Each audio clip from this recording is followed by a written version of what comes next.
Unisport 8-0. 8 buts à 0, vous ne rêvez pas. À domicile au stade Gaston Gadji, le stade d'abord Nyanga. Le stade porte d'abord mon nom. Merde. Et qu'on vient d'assister au match référence, non pas de la saison, mais au match référence de l'histoire du championnat camerounais, de l'histoire de l'Elite One. C'est-à-dire que si un étranger vient, il demande un match de l'Elite One. Bon, le match qu'on va lui montrer. 8-0 à domicile, la dernière fois qu'il y a eu autant de buts dans un match, sans encaisser s'il vous plaît, remonte aux années 1960. Je n'étais même pas reconnu. Et oui, je me suis renseigné.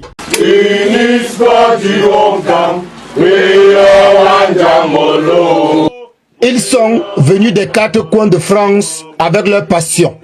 La diaspora du Oncam, amoureux du football, s'est retrouvée à Paris pour le premier rassemblement populaire des supporters et sympathisants de l'Unisport du Oncam.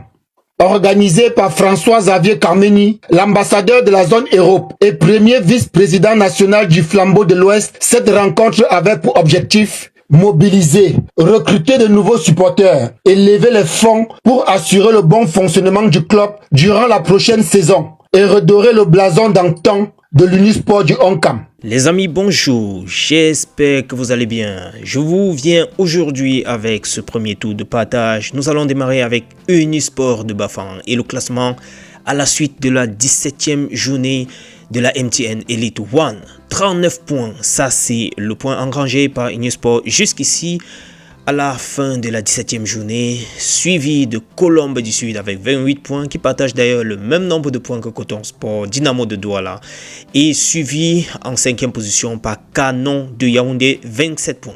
Le classement est serré pour les 4, 3, 5 suiveurs de Unisport de Bafang, lui étant avec un écart d'environ, je vois comme ça, 11 points d'écart entre lui et le deuxième. Les amis, je vous ai montré là un aperçu de André Onana en train de lire l'ANAC. Ça, c'est un ouvrage de Jean-Bruno Tagnin qui a écrit pour évaluer, du moins pour faire une analyse critique dans un ouvrage pour pouvoir analyser les 24 premiers mois de gestion de Samuel Eto'o à la tête de l'instance fêtière du football camerounais. Maintenant, la question qui mérite d'être posée, c'est: la lecture, elle est anodine ou bien y a-t-il un message derrière?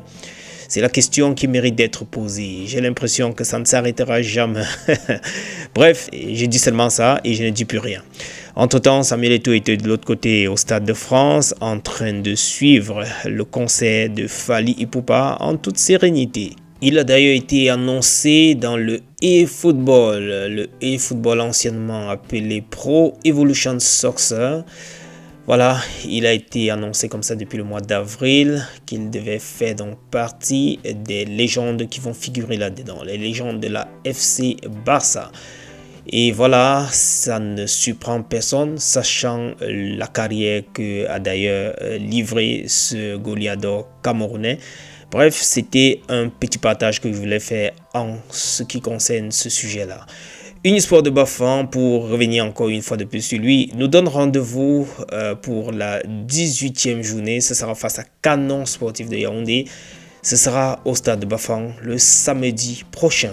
Alors là, quel sera le sort qui sera réservé à Canon du côté de Bafang? This is the question.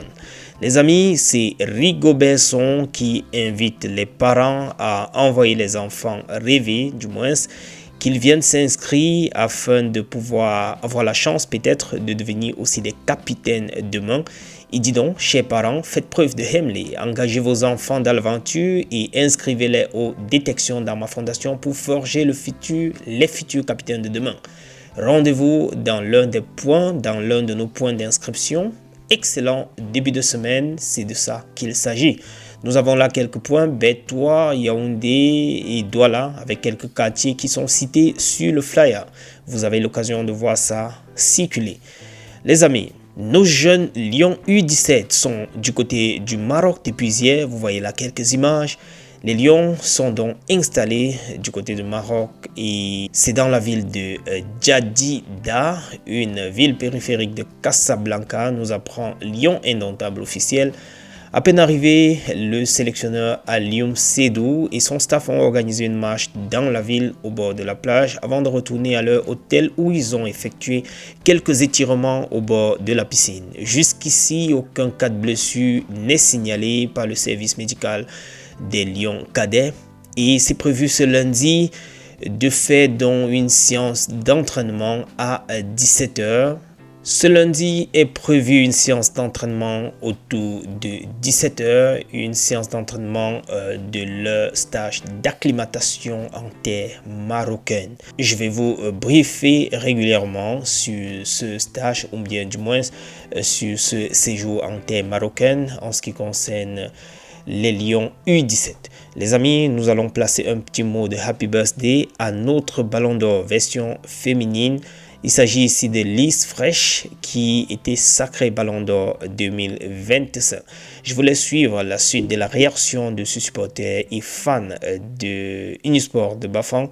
Et également, je vais vous permettre de suivre un peu ce mini-reportage de Canal 2 sur l'équipe de Bafang. On est ensemble les amis. À très bientôt. Ciao.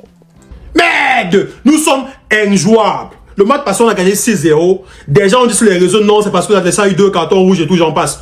Il n'y a pas de problème. Ce match, on a attrapé AS Fortuna. Ils nous ont battu 3-0 match aller, s'il vous plaît. 3-0 ils nous ont donné. On les a attrapés aujourd'hui. On a donné 8. On a donné les 6 du match passé. Parce que vous avez dit que non, c'est parce qu'on a l'adversaire a eu 2 cartons rouges. On a ajouté 2 buts en cadeau. Est-ce que vous êtes content maintenant? Est-ce que le rythme est bon? Avant de commencer, s'il vous plaît, Papa Samuel Eto'o, président de la FECAFOOT, le Ngambé, le Grand Neuf. Nous ne voulons plus d'entraîneurs européens pour le Cameroun. Même si le coach David Pagou dit qu'il ne veut plus qu'il est fatigué, il y a le coach Laurent Jam. Le père est trop fort, le père connaît trop la tactique. Tactiquement, il est fort. Il apprend de ses erreurs. En termes de réajustement tactique aussi, il est fort. Combien de matchs cette saison, on se fait dominer en première mi-temps et il revient en deuxième mi-temps avec un réajustement tactique et il renverse sa tendance. Plusieurs matchs. Ces changements sont toujours cohérents et payants. Donc franchement, nous ne voulons plus d'entraîneurs européens. Merci. Les gars, c'est simple. Aujourd'hui, ce fut le match parfait. Il y avait tout dans le jeu. Et ça dès la première mi-temps. Parce que généralement, pour nous, en première mi-temps, c'est compliqué au niveau de l'engagement et j'en passe. Mais aujourd'hui, dès l'entame du match, il y avait de l'intensité, la physicalité, l'agressivité. Ce fut un match à sens unique.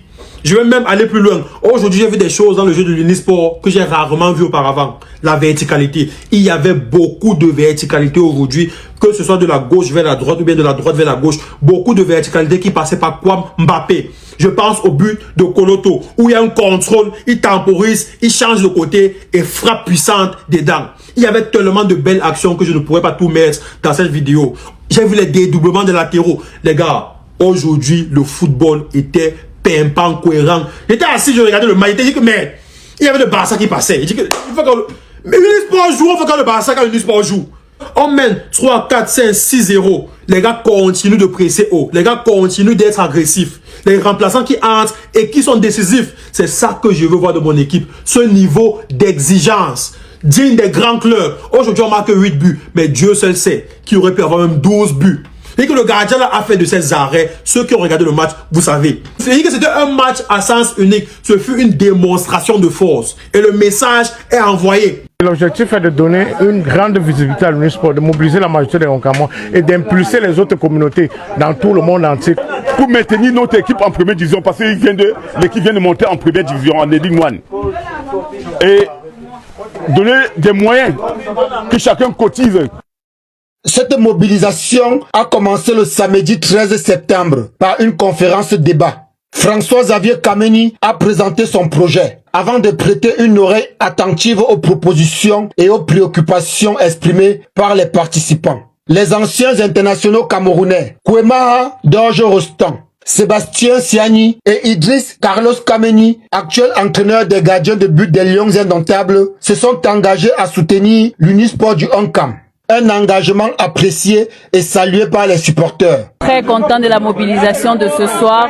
Ça montre en fait que Unisport renaît encore et que les Oncamois se retrouvent comme ça. Ça prouve en sorte que nous avons toujours l'amour pour notre équipe. L'Unisport a besoin de la base pour monter sa structure. Et cette base-là, c'est nous. Le dimanche 14 septembre était organisé un mini-tournoi et une rencontre avec les associations du Oncam de Paris. 2 jours de rencontres et de partage autour d'une même passion pour tous les supporters de l'Unisport du Oncam qui se sont promis de se retrouver régulièrement.